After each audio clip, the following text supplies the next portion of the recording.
Good morning and welcome to Jeannie's World. Looks like my light is bad again.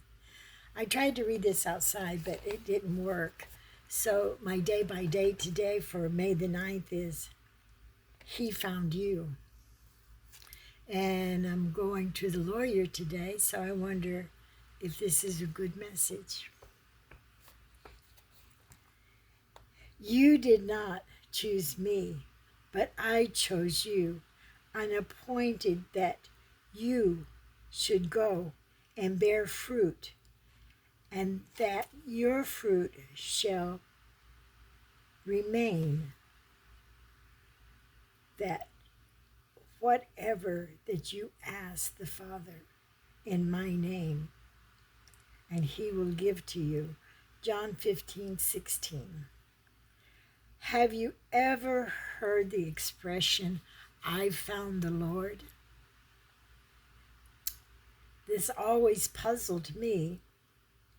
How can you find the Lord when he was never lost? How did you not find God? God found you. He found you in the gutter, in the pit, in the mess. Maybe it is drugs, in alcohol, in denial.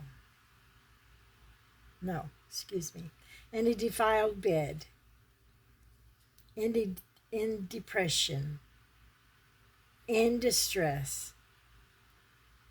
Whatever you were, God found you.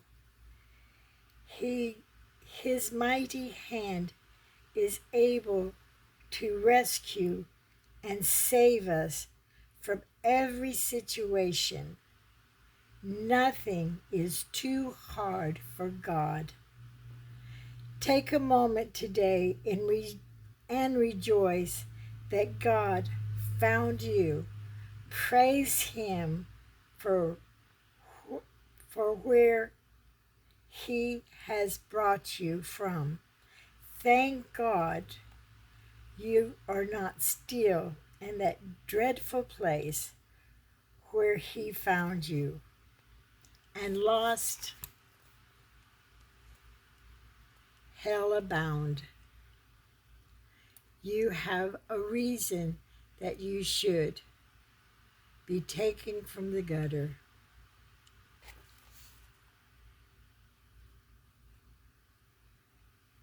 You have a reason to shout from the gutter and most of the uttermost. You know, even though I read very badly, I am so glad and I am thankful that I am seeing better. I put my eyes in the hand of God. He answered my prayers. People have prayed on me, and they've given me natural remedies to use on my eyes. And, you know, I went to the doctor. I believe I told you. This eye, the doctor says, is the same, but he's a new doctor, so I didn't feel comfortable, talking back to him. But he said, this eye has improved. But when I was looking through this eye, where you look out, all he saw, I could not see the big E, but I did see glimpses of the E. And that is far more than I could see 6 months ago. And I am thankful. And today I go to the doctor, and what did it say down here? Thank God you are not still in the same dreadful place where he found you, lost, and hellbound, you have a reason to shout.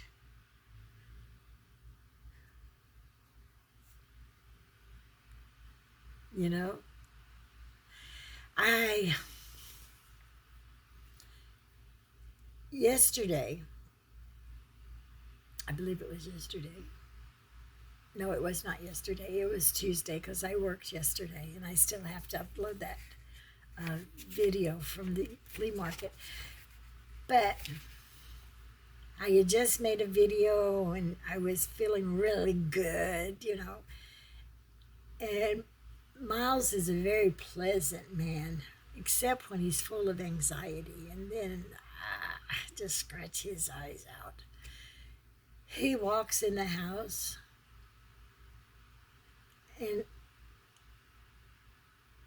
I think maybe I didn't greet him, but I said something to him, acknowledging his presence, and he goes, "Hold your horses." And I'm talking to my sister on her phone. She says, "Tell him to hold his mules." And so I hollered, "Hold your mules." And then he comes in and he says, "You didn't win against the board.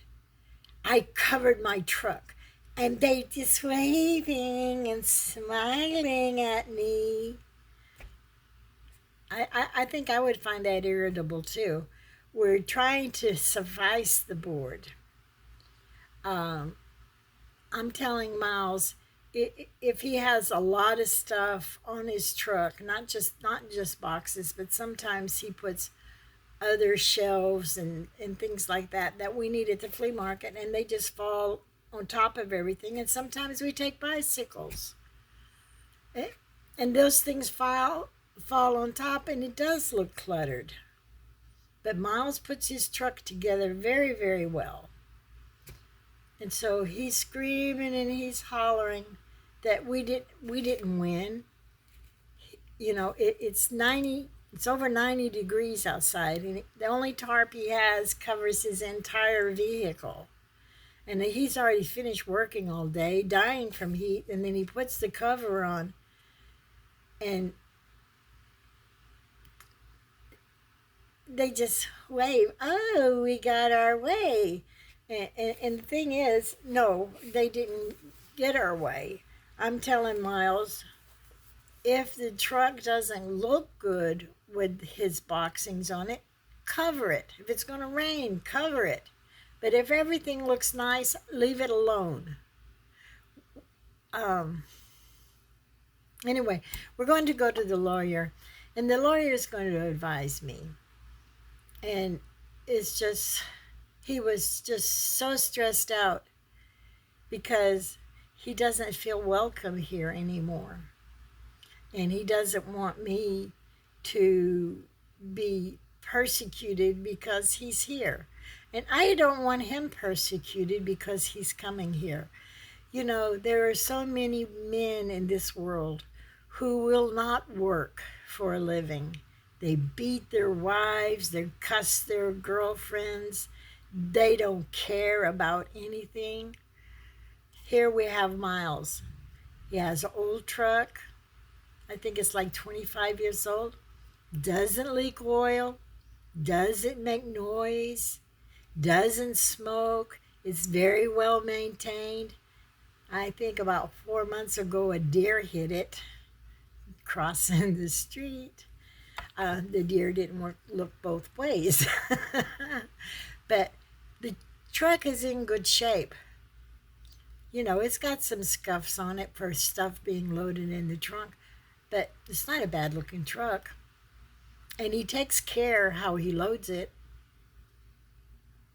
But I think the main thing I'm saying, you have to give credit to a hard working man, whether he's blue collar, white collar, or a laborer. A working man is more valuable than gold in itself. He provides for himself. He doesn't ask for charity.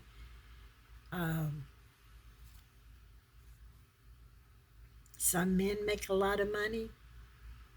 Some make a medium amount of money. And some people make a little bit of money, but they all are precious in God's eyes, and we should keep them in our eyes the same way. And I'm rambling now. Have a blessed day. I got to get ready for the lawyer. Wish me luck. Bye bye.